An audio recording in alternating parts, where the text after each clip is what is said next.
هاوڕێی خۆشەویستمان هاوڕێ ئیبراهیمی عەلیزادە لەم وایە لەسەر هێڵە ئەگەر هاوڕێیانی بەشی تەکنیک بەڵێ هاوڕێ ئیبراهیم سڵاو لێ بێم کاتت باش. سڵاو لە ئێوە و لە بینەرانتان زۆر سپاس. ئاگاداری هەواڵەکانی ئەمڕۆی پێشەوە دەست بکەم بە پرسیارەکانم با هەم ماندوو نەبوونیەک بکەین هەم پیرۆزباییە بکەین هەم لە ئێوە و لە هەموو ئەو خەڵکانەی کە هەوڵیاندا بۆی کە ئەم مانگرتنە بە سەرنجام بگا و بە تایبەتی لە خەڵکی شۆڕەژێڕی کوردستان. سپاس و ماندوو نەبن. من پرسیاری یەکەمم دەست پێ یەکەم بزانم دوای ئەو سپاسنامە کە ئێستا خوێندراوە و حتمما خۆشتان گوێتان لێ بووە کە لایەنە سیاسیەکان تەرتیبیاندا بوو نردبوویان هەندێک شتی تیا بوو. حەزەکەم بە وردی بزانم هەڵسەنگاندنی ئێوە لەسەر ئەم مانگرتنە چییە؟ بەڕاستی ئەمڕۆ بە بڕوای من لاپەڕەیەکی دیکە لە مێژووی خەباتی شۆڕەجێڕانەی کۆمەڵانی خەڵکی کوردستان هەڵدراوە. یعنی ئەمڕۆ جەماوەری خەڵک لە کوردستان لە ئاستێکی میلیۆنیدا و زۆر گرنگە وەڵامی بانگەوازی مانگرتنی گشتیاندایەوە. یعنی لێبڕاوانە بەبێ ڕارایی بەدەم ئەو بانگەوازەوە هاتن و بەسەرکەوتنیان گات. منیش بەش بە حاڵی خۆم یعنی لەلایەن خۆم و لەلایەن هەموو هاوڕێیانمەوە پیرۆزبایی گەرمی خۆم پێشکەش بە جەماوەری شۆڕەجێری کوردستان دەکەم و ماندوونەبوونی بە سەرجەم هاوڕێیانی کۆمەڵە لە ناوخۆی وڵات بەتایبەت و هاوڕێیانی تەنانەت بەشی هەواڵ و ڕاگەاندن و تەلەڤیزیۆنی کۆمەڵە و تۆڕە کۆمەڵایەتیەکان دەکەم کە لە ماوەی یەک دوو ڕۆژی ڕابردوودا ماندووی ناسانە و بێ و چان هەموو کاتەکانی خۆیان خستە خزمەت سەرکەوتنی ئەم مانگرتنە گشتیە شکۆدارە. دەستی ئەوان و هەموو کەس و لایەنانە و ئەو حیزبانەش دەگوشم کە بە هاوبەشی ئەو بانگەوازیان بەڕێوە برد و لە پێناوی سەرخستنیدا زەحمەتیان کێشە. ماندوونەبوونیان لێ دەکەین و ئومێدەواری بەردەوامیان بۆ دەکەین لەو ڕێگا پڕدەشانازیەدا. بۆیە من بەڕاستی هەڵسەنگاندنم ئەوەیە کە زۆر شکۆدار بوو. یعنی تەنانەت بازار کە بەجێ خۆی کەسەبە و بازاریان وانە واقعان دەستیان خۆش گەرموگوری بەدەمیەوە هاتن، زانکۆکان بەدەمیەوە هاتن، مەدرسەکان بەدەمیەوە هاتن، بەشی زۆر لە ئیداراتی دەوڵەتی جانبڕە نزیبە هەمویان بەدەمیەوە هاتن. تەنانەت لە نێو خۆیاندا خەڵک جۆرێک تەقسیمی کارەکانیان دابش کرد بوو کە ژیانیش نەوەستێ. مەسەلەن هێندێک لە دەرمانخانەکان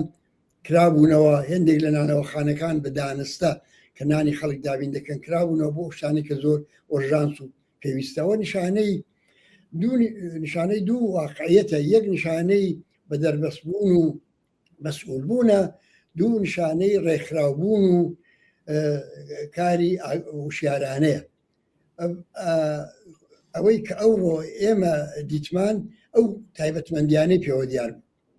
ئەوەی پێوە دیار بوو کە کارێکی ڕێکخراوە ئاگاهانەیە لەسەرەوە بانگەواز دەدرێ لە خوارەوە کۆمەڵانی خەڵک بەدەمیەوە دێن. ئەمە مانای ئەوە نییە کە ئەم حرەکەتە تاقانەیە لە هەموو ئێرانیا تاقانە بۆ لە چاو ئەم ڕووداوانەی دیکە ئێستا لە گۆشۆکەناری ئێران ڕوودەدەن. بەڵام لە یەک لەحازەوە بە بڕوای من زۆر گرنگ بوو و دەگمەن بوو، ئەویش ئەوە کە ئەمە خۆڕسک نەبوو، ئەمە بەشێک لە حرەکەتێکی وشیارانە و ئاگاهانە بوو. ئێمە ئەوەمان پێویستە وەکو سەرمایەیەک بۆ دواڕۆژ دواڕۆژێکی ڕوون و پڕ لە هیوا بەدی ناکرێ مەگەر ئەوەی کە پشتی بەکاری ئاوشیارانە و ڕێکخراو بەست بێ، بزانێ لەکوێ پێشڕەوی دەکا، لەکوێ پاشەکشە دەکا، لەکوێ دیفاع دەکا، لە هەر قۆناغەیدا چه تاکتیکێک ڕەچاو دەکا. هەڵسەنگاندنی من بۆ ئەو مانگرتنەی ئەوڕۆ ئەوە بوو کە کۆمەڵانی خەڵکی کوردستان سەرمایەکی زۆر گەورەیان و دیارە پێکەوە ناوە و عەزمیان جەزمە بۆ ئەوەی کە ئەم خەباتە تا سەرکەوتن هەنگاو بە هەنگاو بەرەو پێش بەرن. ئەمە تایبەتمەندی بە بڕای من ئەو حرەکەتی ئەمڕۆ بوو و من بۆیە پێم وایە کە خەڵکی کۆمەڵانی خەڵکی کوردستان دەبێت شانازی بکەن بەو حرەکەتەی کە تا ئێستا کردویانە و بەو دەستکەوتەی کە تا ئێستا بەدەستیان هێناوە و ئێمە بەش بە حاڵی خۆمان جاریشکە دەستخۆشیان لێ دەکەین. کسی برایم پرسیاری دووهەم ئەگەر بڵێن بە بەشی ئەوە هەڵسەنگاندنەکەی جەنابەت بوو کە نانەواخانەکانەوانی کە پێویست اونجا لە هەندێک پامی بینەرەکانی هەندێک دەرمانخانە بە عەمد کرابووە باقیەکەی داخرابوو ئازمایشگاکان هەروەتر لە شاری سنە لە بانە ئەم پەیامانە هاتبوو کە هەموو نانەواخانەکان بوون پێشگە لە چەندانەیەک نەبێت کە پێشتریش بە خەڵک وتراوە کە ئەمانە ئەکرێتەوە بۆ پێداویستەکانی خۆیان ئەمە هەڵسەنگانەی جەنابەت ڕێک وا بوو لە پەیامی بینەرانی هاتبوو ئەمڕۆ بە کەڕات ئێمە خوێنمانەوە لێرە هی و جێگا شوێنی سیاسی ئەم مانگرتنە لە بواری سیاسیەوە چ گرنگی و جێگا و ئەم مانگرتنە بۆ ئەمڕۆ بزانین کە کۆمەڵە وەکو ڕێبازی خۆی بۆ بنیادنانی کۆمەلگایەکی بە دوور لە چەوسانەوە و ستەم و پڕ لە ئاشتی و ئاسایش و ژیانێکی ئاسوودە و یەکسان بۆ هەمووان خەبات دەکات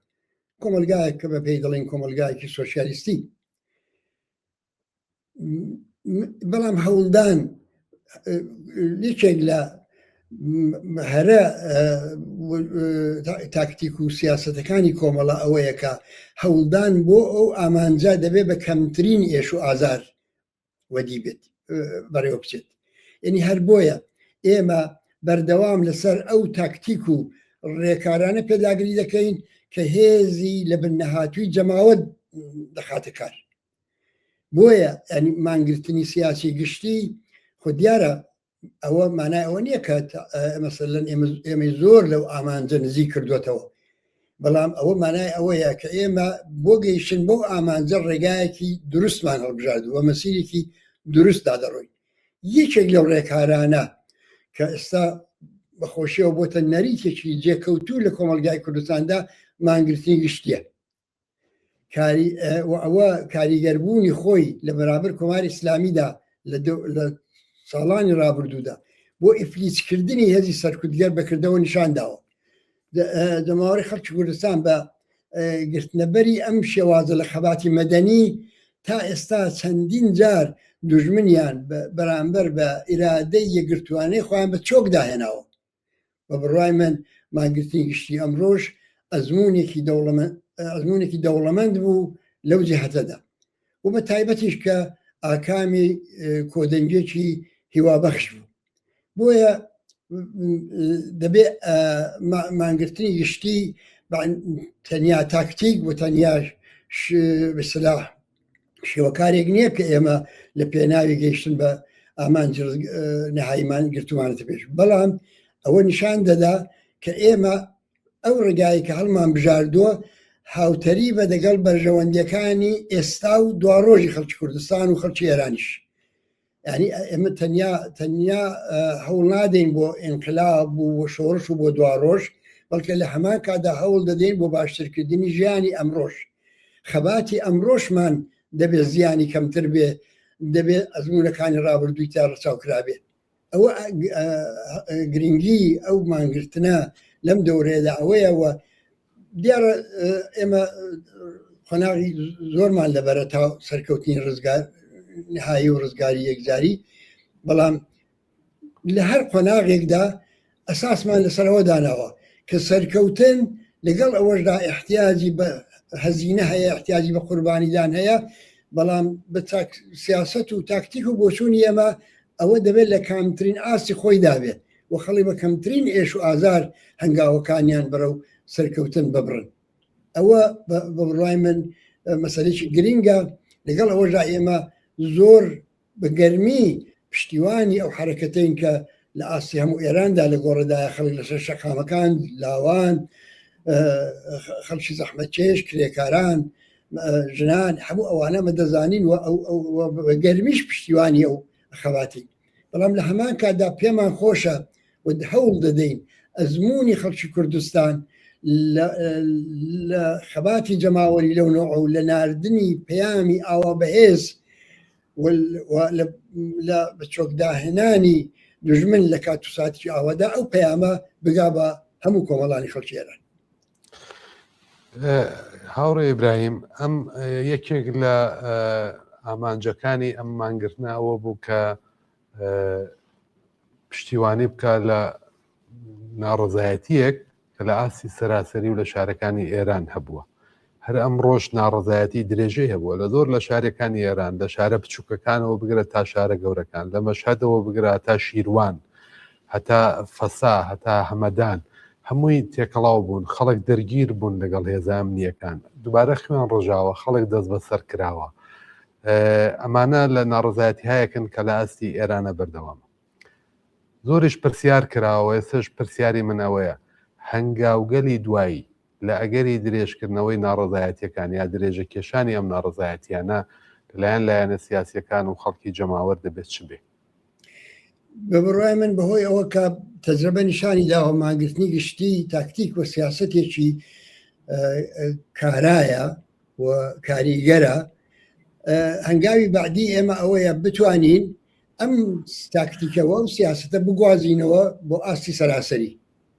یعنی مانگرتنی کرێکاران، مانگرتنی بەشە جۆراجۆرەکانی خزمەتگوزاری،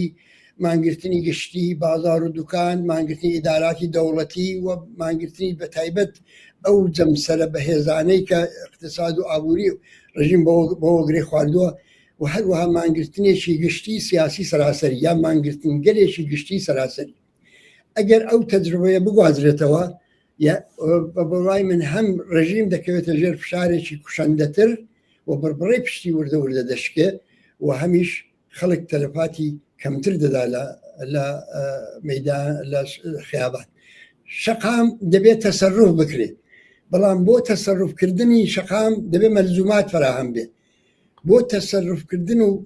گرتنی شەقام دەبێت بە میلیۆنها خەڵک بێنە مەیدان و بۆ ئەوی کە بە میلیۆنها خەڵک بێنە مەیدان دەبێت هەنگاو بە هەنگاو ڕێیان بۆ خۆش بکرێت، کاریان بۆ ئاسان بکرێتەوە، لە توانای خۆیاندا شک بەرن کە ئەو کارە بکەن. ئێمە چارەیەکمان نییە غەیری ئەوەی کە بەهێزی جەماوەری خەڵک متەکیبین بۆ سەرکەوتن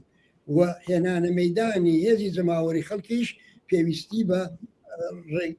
ئاسانکردنەوەی ڕێگا هەیە. دەبێت مبارزە بکەوێتە ئەمرێکی لە دەستڕەس بۆ هەمووان بۆ ئەکسەریەتی قاتی خەڵکی وڵاتە. بەس کەوایە ئەوە یەکێک تا ئەو جگای بە تەجربەی کۆمەلگای کوردستان و ئەو مانگرتنە و ماگرتنەکانی پێشوو مەربوتە گواستنەوەی ئەو تەجربەیە و کردنی بە ڕێگا و شوێنێک وە سونەتێکی سەراسەری یەکێک لە ئەرکە زۆر گرنگەکانە. بەڵام لە خودی جامعەی کوردستانی کۆمەلگای کوردستانیدا ئەرک ئێمە بەم مانگرتنە تەواو نەبوو. ئێمە دەچین ئێمە بۆ ئەوەی کە بزانین تاکتیکی دروست چییە بەرامبەر بە هەلومەرجی سبەیە و دووس بۆ ڕۆژان و مانکانی داهاتوو دەبێت لێکدانەوەی مشەخەسمان هەبێ لە بارودۆخی مشەخەس، لێکدانەوەی دیاریکراو لە بارودۆخی دیاریکراو و چونکە بارودۆخ بەردەوام دەگۆڕێ لێکدانەوەی ئەمەش دەگۆڕێ. تاکتیکی ئەمە بەپێی لێکدانەوەکانمان لە بارودۆخەکە دیاری دەکرێت.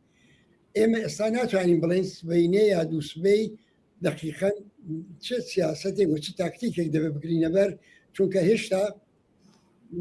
هێندێک بابەت هەیە کە دەبێت لە بارودۆخەکە بۆ ماڕوون بێتەوە. بەڵام یەک شتمان لێ ڕوونە، ئەویش ئەمە ڕێگایکی ڕوتینمان لەبەرە. ئەو ڕێگا ڕوتینە عیبارەت بۆ لەوە بارها کتومانە کە بزوتنەوە کۆمەڵایەتیەکان دەبێت بەهێز بن. لە سبەی ڕۆژی کوردستان هەر لە سبەینێەوە بزوتنەوەی معلمان ئەرکەکانی خۆی دەبێت بەڕێوە بەرێ، کۆبوونەوە لە محلی کار، کۆبوونەوە لە ئیجتیماع بەرقەرارکردن و تەرحی هێمنانەی داخوازیەکانی جەماوەر، داخوازی کرێکاران، داخوازی معلمان، داخوازی پەرستاران، داخوازی دادخوازان، ئەوانە هەمووی کۆبوونەوە لەسەر مەزاری گیانبەخشکردووان، سەردانی خانەوادەی گیانبەخشکردووانکردن، بەدەم یەکەوە هاتن لە کاتی تنگانە و ئەوەدا ئەمە کارێکە کە هەمووی ئەوانە وەختێک گورەی جەماوەر کە دەزانین ئاو بەرز بۆتەوە عملیە دەکرێت و لە توانای خەڵکی کوردستان و تەواوی خەڵک لە هەموو ئێرانیشدا هەیە بۆیە لە سبەی ڕۆژەوە ئێمە بانگەوازمان بۆ هەموو خەڵکی کوردستان ئەوەیە کە بە بزوتنەوە کۆمەڵایەتیەکانی خۆتان پشت دەستور بن بزوتنەوە کۆمەڵایەتیەکانتان بەهێزکەن داخوازیەکانتان فۆرمۆلەکەن ئێمە وتومانە نان و کار و ئازادی نان مانای هەرزانیە مانای ئەو هەموو فشاری مەعیشەتیە کە بەسەر زندگی خەڵکا سەپاوە کار ینی گەشەکردنی ئابووری ینی کەس بێکار نەبێ یا بێکاریش بوو بیمێ بێکاری بێ بدرێ ژیانی شرافەتمەندانە بە کەرامەتی بۆ تەمین بێ ئازادی ینی ئازادی ڕادەربرین ئازادی خۆپیشاندان ئازادی مانگرتن ئەوانە هەمووی دەبێ هەوڵی بۆ بدرێ و هەوڵدان بۆ ئەوە تەنیا بە یەک تاکتیکە و گرەی نەخواردووە تەنیا بە خۆپیشاندانێکی دیاریکراوی خیابانیەوە گرەی نەخواردووە و تەنیا بە مانگرتێک گشتیشەوە گرەی نەخواردووە هەموو ڕۆژە لە شوێنی کار و لە شوێنی ژیان دەبێ ئەو خەباتە بەردەوام بێ ئەوە کاری روتینی ئەمەیە بەڵام هەروەکو ئەرزم کردن بزانین بارودۆخی سیاسی گشتی وڵات بەروچێ دەڕۆ زۆر کەس هەن کە ددانیان کە نامۆن بەو خەبات و بۆ مبارزەیە ددانیان لێتیش کردوێتەوە زلهێزەکان دەستێوەردان دەکەن دەوڵەتانی منتەقەی زلهێزی چکۆڵەتر دەستێوەردان دەکەن لە ناوخۆی دەسەڵاتدا هەوڵ دەدەن بۆ ئەوەی کە سەروبەری ئەو بحرانە پێک بێنن و جۆرێک لە جۆرەکان جمهوری ئیسلامی لێ دەرباسکەن گرایشات و مەیل و بۆچوونی دژی خەڵکی لە ناو زەرگەی ئەو خەباتە سوء ئیستیفادە دەکەن و هەوڵ دەدەن خۆیان پێ بگێنن خونساکردنەوەی هەموو ئەوانە لێکدانەوەی جێگا و شوێنی هەموو ئەوانە گرتنە پێشی تاکتیک و سیاسەتی دروست بەرامبەر بە هەموو ئەوانە ئەوە کاری لە سبەینێ و لە ڕۆژانی داهاتوومانکانی داهاتووی ئێمەیە ئەوەی کە ئێمە تاکیدی لەسەر دەکەین ئەوەیەکە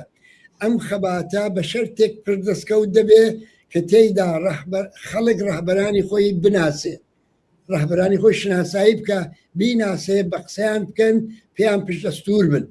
و ئەو ڕەهبەرانە خۆیان یەکتر بناسنەوە و یەک بگرنەوە مەگەر ئێمە ناڵێن دەبێ بەدیلێکی کەشیاوی ئەو خەبات و حەقخوازیە بەدی بێ ئەگەر ئەو بەدیلە ڕێک ناکەوێ مەگەر ئەوەی کە ئەم کەسایەتیانە ئەم چێهرانە ئەم ئینسانە پێشکەوتوانە ئەم ئینسانە خۆشەویستانەی ناو جەرگەی جەماوەر وردە وردە لە مەتنی وەها ڕوودا و گەلێکدا لە مەتنی ئەو بزوتنەوە کۆمەڵایەتیاندا خۆیان بناسێنن بێنە ڕوو ئێمە بۆ گەڵاڵەکردنی بەدیلی داهاتوی ئەو ڕۆژی جمهوری ئیسلامی ڕێگایەکی ناوبڕمان لەبەر نییە هەر ئەوەیە دەبێت ئەو ڕێگای پێوی کەوایە مانگرتن ئێمە بێوەزیفە نەکردووە مانگرتن ورەی جەماوەری بەرز کردوێتەوە مانگرتن نیشانی داوەکە ئەو کۆمەلگایە ڕەهبەری هەیە ئەو کۆمەلگایە ڕێگای درستی پێنیشان دەدرێت و اعتماد بە نەفسی بردوێتە سەرێ بەڵام ئەوە هەنگاوی یەکەمە هەنگاوەکانی دوای چ دەبێت ڕوتینەکانی معلومە تایبەتمەندەکانیشی بە لێکدانەوەی دیاریکراو لە بارودۆخی دیاریکراودا بەردەوام لەگەڵ خەڵک لە پەیوەندی داین و باز دەکەین زۆر سپاس هاوڕێ ئیبراهیم بەڵام ئەمڕۆ لە هەندێک لە پرسیارەکان ئەمە وەک دوایین پرسیارە داوای لێ بڕنەکەم ئەگەر کاتیش دەگرم زۆر کەس پێ وایە ئەم لایەنانەی کە بەردەوام بانگەوات بۆ مانگرتنەکەن دژی هاتنی خەڵکن بۆ شەقام دژی ڕێپێوانن لەسەر شەقام هەروەکو لە قسەواسەکانی خۆشتا هات بوو کە ئەمە تاکتیکێکی گونجاوترە کەم خەسارترە و بە ئەنجامگەیانی سەرکەوتنەکانی مسوەگەرترەکات تاکتیکی مانگرتن و ئەمە هەنگاوی دواییمان دەبێت بێت بەوەی کە باقی شارەکانی ئێرانیش بەم شێوازە لە خەبات پێیوەست بن بەڵام ئەمە بۆ معنایە نییە کە ئێمە دژ بە ناڕەزایەتی سەرشەقامین دژ بە ئەوەین کە لە سەر شەقامە خەڵک ناڕەزایەتی بکات ئەویش تاکتیکێکە بە قەولی جەنابەت کە لە داهاتووە بزانین هەرومەرجەکە چی بەرەو کوێ دەڕوات چونکە زۆر کەس ئەمڕۆ پرسیاریان کردبوو کە بەردەوامێەوە لە هەموو قۆناغێکدا بانگەواز بۆ مانگرتن دەکەن ئەیکەی بانگەواز دەکەن خەڵک بێنە سەر شەقام ئێمە ناوێ هیچ تووشی خۆشباوەڕێی بین کە دوژمن بەداخەوە هێشتا بەهێزە هێشتا قدرەتی سەرکوتکردنی هەیە. ئێمە دەبێت تاکتیک و سیاسەتێک ڕەچاوکەین کە وردە وردە ئەو ڕژیمە لە ناو ریزەکانی خۆشدا تووشی هەڵوەرین بێت. هەڵوەرین لە نێو ریزەکان ینی هەڵاتن لە خزمەت، خۆپاراستن لە دەستێژیکردن بۆ سەر گیانی خەڵک و بە هەر هەڵ هەڵوەرین، چونکە بەڕاستی بەردەوامبوونی